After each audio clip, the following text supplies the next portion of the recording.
नमस्कार। आप लोग हमारे साथ पढ़ रहे हैं भारतीय जलवायु, और भारतीय जलवायु में आज हम लोग पढ़ेंगे दक्षिणी पश्चिमी मानसून की बंगाल की खाड़ी शाखा।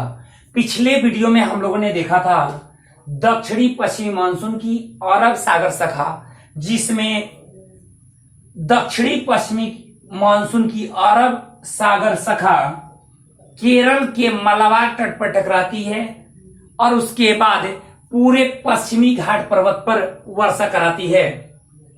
थोड़ा सा हम पहले वाले वीडियो में जो चीजें मैंने बताई थी उसको मैं रिपीट कर दे रहा हूं, उसको ध्यान रखिएगा। और इस वीडियो को देखने से पहले इससे पहले वाला वीडियो जरूर देख लीजिएगा, तभी आपको यह वीडियो बेहतर समझ में आएगा। दक्षिणी पश्चिमी मानसून भारत में दो शाखाओं के रूप में प्रवेश करती है। पहला दक्षिणी पश्चिमी मानसून की अरब सागर शाखा तथा दूसरा दक्षिणी पश्चिमी मानसून की बंगाल की खाड़ी शाखा। दक्षिणी पश्चिमी मानसून की अरब सागर शाखा केरल के मलाबार तट पर टकराकर पूरे पश्चिमी घाट पर्वत के तटीय मैदानों में वर्षा कराती है। उसके बाद गुजरात में गिर एवं मांडव पहाड़ियों से टकराकर यह वर्षा कराती है। दक्षिणी पश्चिमी मानसून की अरब सागर शाखा अरावली पर स्थित है। अरावली की सर्वोच्च शिखर गुरु शिखर जो माउंट आबू में है, गुरु शिखर से टकराकर वर्षा कराती है, लेकिन राजस्थान के अन्य हिस्सों में वर्षा नहीं कराती। उसकी एक शाखा प्रवेश करती है नर्मदा और तापी भ्रंश घाटियों में, और प्रवेश करने के बाद अमरकंटक चोटी से टकराकर अमरकंटक के पठार पर वर्षा कराती है। अब इस वीडियो में हम लोग बात करेंगे बंगाल की दक्षिणी पश्चिमी मानसून की बंगाल की खाड़ी शाखा। हेडिंग कर लिया आप लोग, दक्षिणी पश्चिमी मानसून की बंगाल की खाड़ी शाखा। अब देखिए पहला चीज, एक एक चीज आप नोट करते जाइए। पहला चीज, दक्षिणी पश्चिमी मानसून की अरब सागर शाखा जहां एक तरफ पश्चिमी घाट पर्वत से टकराकर वर्षा कराती है, तो वहीं दक्षिणी पश्चिमी मानसून की अरब सागर बंगाल की खाड़ी शाखा पूर्वी घाट पर्वत से नहीं टकराती, क्योंकि दक्षिणी पश्चिमी मानसून की बंगाल की खाड़ी शाखा दक्षिण पश्चिम से, ये देखिए ये दक्षिण पश्चिम है, दक्षिण पश्चिम से उत्तर पूर्व, ध्यान सुनिएगा, बंगाल की खाड़ी शाखा की दिशा दक्षिण पश्चिम से उत्तर पूर्व की ओर है।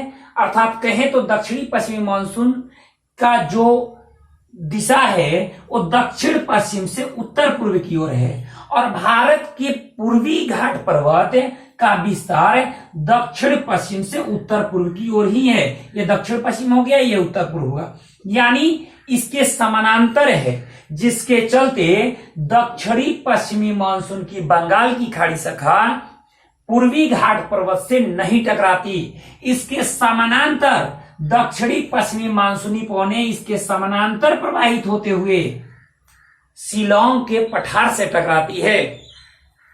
अब देखिए एक चीज कि मैंने ये बताया कि दक्षिणी पश्चिमी मानसून की बंगाल की खाड़ी शाखा दक्षिण पश्चिम से उत्तर पूर्व की दिशा में प्रवाहित होती है, तथा पूर्वी घाट पर्वत दक्षिण पश्चिम से उत्तर पूर्व दिशा की ओर है। यही कारण है कि दक्षिणी पश्चिमी मानसून की बंगाल की खाड़ी शाखा से पूर्वी घाट पर्वत पर वर्षा नहीं होती। वहीं दूसरी ओर जहां पूर्वी घाट पर्वत सूखा एवं शांत रहता है, इसके महज कुछ ही किलोमीटर दूर मलाबार तट, पश्चिमी घाट पर्वत का मलाबार तट प्रत्येक 2 या 3 दिनों पर वर्षा होते रहती है। 1 जून से लेकर 15 सितंबर तक केरल के मलाबार तट मौसमी हलचल का केंद्र रहता है। यहाँ प्रत्येक 2 से 3 दिनों पर भारी वर्षा होती है, जबकि पूर्वी घाट पर्वत पूरी तरह सूखा एवं शांत रहता है। अगला चीज देखिए, अगर हम लोग देखें तो बंगाल की खाड़ी शाखा आकर टकरा रही है कहां? शिलांग के पठार पर। शिलांग के पठार पर ये 3 पहाड़ियां हैं, गारो, खासी, जयंतिया। गारो, खासी, जयंतिया, ये 3 पहाड़ियां हैं। ये 3 पहाड़ियों में खासी पहाड़ी पर दक्षिणी बंगाल की खाड़ी शाखा गारो, खासी, जयंतिया पहाड़ियों पर वर्षा कराती है। लेकिन इसमें भी खासी पहाड़ी पर ये बहुत अधिक वर्षा कराती है। खासी पहाड़ी पर ही स्थित चेरापूंजी, खासी पहाड़ी पर ही स्थित चेरापूंजी और मासिनराम दुनिया में सर्वाधिक वर्षा प्राप्त करने वाला स्थान है। खासी पहाड़ी पर ही स्थित चेरापूंजी और मासिनराम दुनिया में सर्वाधिक वर्षा प्राप्त करने वाला स्थान है। ध्यान सुनिएगा, दक्षिणी पश्चिमी मानसून की बंगाल की खाड़ी शाखा सबसे पहले शिलांग के पठार पर टकराकर वर्षा कराती है। यानी बंगाल की खाड़ी शाखा से शिलांग का पठार वर्षा प्राप्त करने वाला पहला स्थान है। और इस शिलांग के पठार पर स्थित गारो, खासी, जयंतिया पहाड़ियों पर वर्षा होती है। इसमें भी सबसे अधिक खासी पहाड़ी पर स्थित चेरापूंजी और मासिनराम में सर्वाधिक वर्षा होती है। यहाँ लगभग 1080 सेंटीमीटर वार्षिक वर्षा होती है। औसतन 1080 सेंटीमीटर वार्षिक वर्षा प्राप्त होती है चेरापूंजी और मासिनराम में।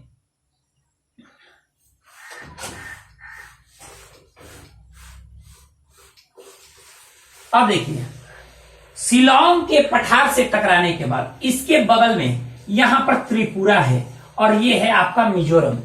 दोनों के बीच में देखिए असम का क्षेत्र नीचे तक यहां तक आ गया है, यहां तक है,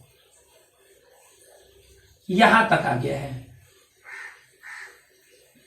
तो जो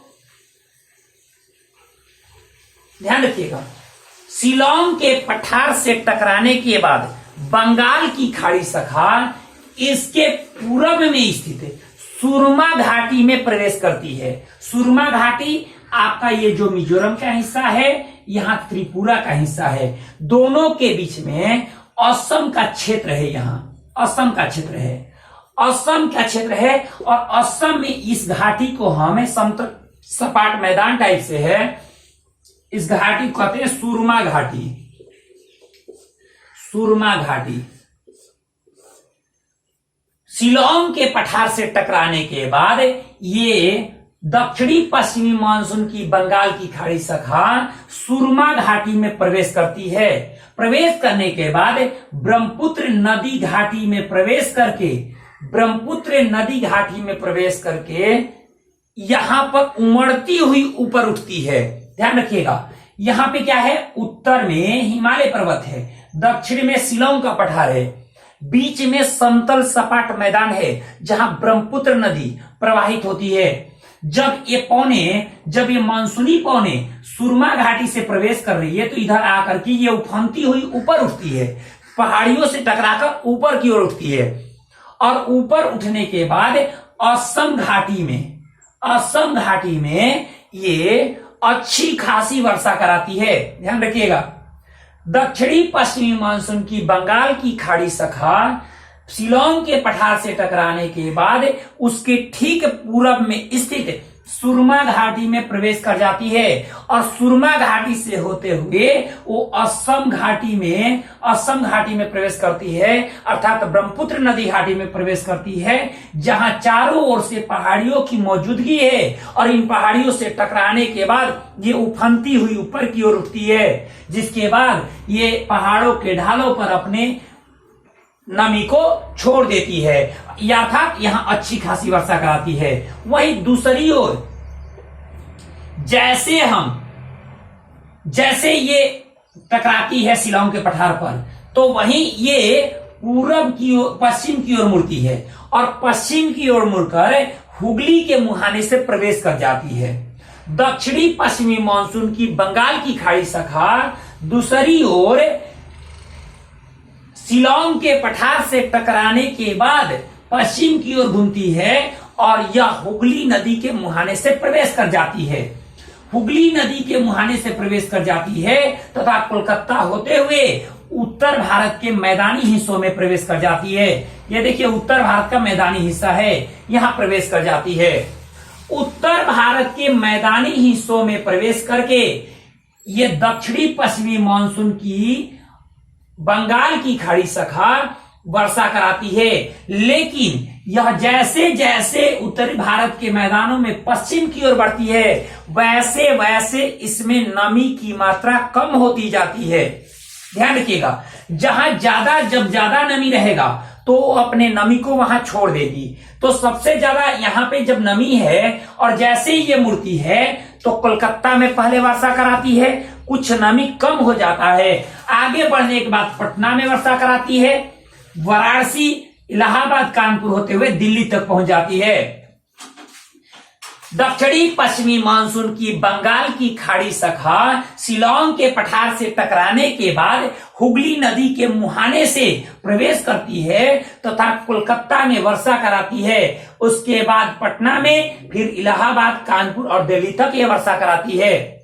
लेकिन जैसे जैसे ये आगे बढ़ती है वैसे वैसे वर्षा की मात्रा कम होती जाती है। अर्थात कोलकाता में सर्वाधिक वर्षा प्राप्त होती है, उसके बाद पटना में वर्षा प्राप्त होती है, उसके बाद ये आपका हुआ इलाहाबाद में वर्षा, कानपुर, उसके बाद दिल्ली में वर्षा प्राप्त, यानी सबसे कम वर्षा दिल्ली में प्राप्त होती है। दिल्ली तक जाते जाते ये बंगाल की खाड़ी शाखा की जो पौने हैं वो अपनी नमी को छोड़ चुकी होती है, जिसके चलते दिल्ली से आगे जाकर ये वर्षा नहीं कराती। वही इस एक बात और आप ध्यान रखिएगा, ये जो बंगाल की खाड़ी शाखा है जब ये उत्तर भारत के मैदानों पर प्रवेश करती है तो इसी के सामने अरावली पर्वत पड़ता है। तो अरावली पर्वत से टकराकर वर्षा कराना चाहिए था, लेकिन ये पौने जब तक ये पहुंचती है राजस्थान के क्षेत्रों में तब तक ये अपनी नमी को खो चुकी होती है। इसमें थोड़ा बहुत नमी होता है तो छिटपुट वर्षा, यहां राजस्थान के कुछ क्षेत्रों में छिटपुट वर्षा होती है, नाक के बराबर वर्षा होती है, नहीं तो ये वर्षा ही नहीं होती, क्योंकि राजस्थान के अरावली तक पहुंचते पहुंचते ये दक्षिणी पश्चिमी मानसून की बंगाल की खाड़ी शाखा अपनी नमी को छोड़ चुकी होती है। इसीलिए ना तो दक्षिणी पश्चिमी मानसून की अरब सागर शाखा राजस्थान में वर्षा कराती है और न ही दक्षिणी पश्चिमी मानसून की बंगाल की खाड़ी शाखा राजस्थान में वर्षा कराती है। इसीलिए राजस्थान का क्षेत्र पूरी तरह सूखाग्रस्त रह जाता है। ध्यान रखिएगा, पूरी तरह सूखाग्रस्त रह जाता है राजस्थान का क्षेत्र। ये सारी चीजें आपको था दक्षिणी पश्चिमी मानसून की बंगाल की खाड़ी शाखा में। इसके बाद हम लोग अगला वीडियो जो देखेंगे उसमें रहेगा मानसून का निवर्तन काल, मानसून का लौटना। इसके लिए मिलते हैं अगले वीडियो में। धन्यवाद।